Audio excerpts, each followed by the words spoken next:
Commissioners. So when the matters were broken up, and I think they were broken up, as the prosecutor explained, in terms of the different categories of offences. If you took them all as one, we would have had a lot of issues, from misjoinder to 10 people standing in the dock, one facing one count of something and someone facing 10 of the other, and it would have been a mismatch. So they took it in terms of the allegations and grouped them accordingly. In terms of what happened in the sequence would have been, as they identified, the housebreaking incident of General Lushaba. That was the first investigation. That was the first matter, counsel, that was enrolled. Thereafter, it was the Mokwele matter. There is then a third investigation. That is the one for which the warrants were held over, just for context, in terms of Lieutenant General Khumalo and General Madondo. And then there are other matters that also emanate from this complaint. How many other matters? There are, I know, for 4, 5, there would be 6. 6 other matters? 6 other matters. And they all, you say they all emanate from the Section 27? That is correct. Are you able, over the course of the lunch break, I guess, to prepare a list for us of those matters and to indicate whether they are filed, they have different case numbers or inquiry numbers or any other useful reference? I do know that with the Lushaba matter, it's a separate case. Yes. Of course, as is with the Mokwele matter. Yes. And that had the other matter been enrolled, it would have also had its own case. Yes. Okay. And that's why I say it might possibly be a case number or an inquiry number, just so we know which we are pursuing.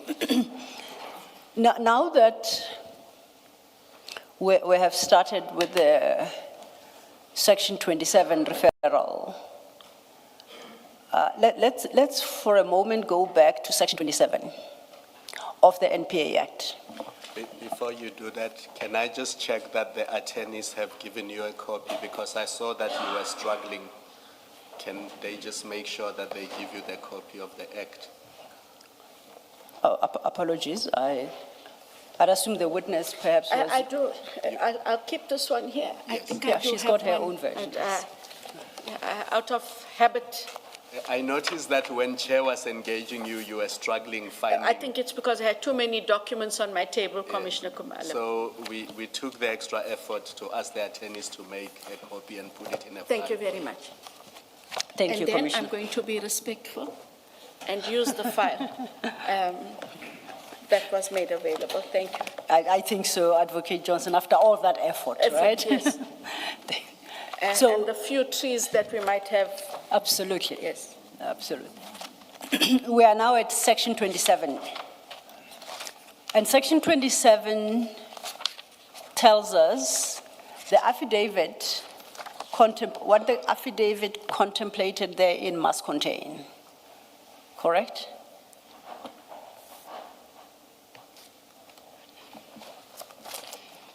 I'm sure it's a section you are well familiar with. You've had a number of Yes, referrals. I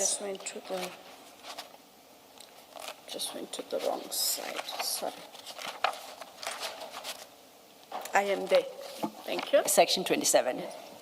So you do agree, sections 27 sub A, sub B, and to some extent sub C, if there should be other relevant information, dictates what the affidavit should contain, Section 27 affidavit. Correct? What are the consequences where an affidavit lacking in complete compliance with Section 27, what would be the consequences insofar as IDEX trigger is concerned? Where an Section 27 affidavit is insufficient for any one of a number of reasons. We ordinarily would ask the complainant to supplement or amplify and indicate what the shortcomings are, which parts are short. If the complainant is unable to amplify any one portion or portions that would then fulfill the requirements of Section 27, we then have to indicate that we are unable to take the matter because the matter must fulfill certain requirements. Okay. Thank you. Let's turn then to the Section 27 affidavit that we received.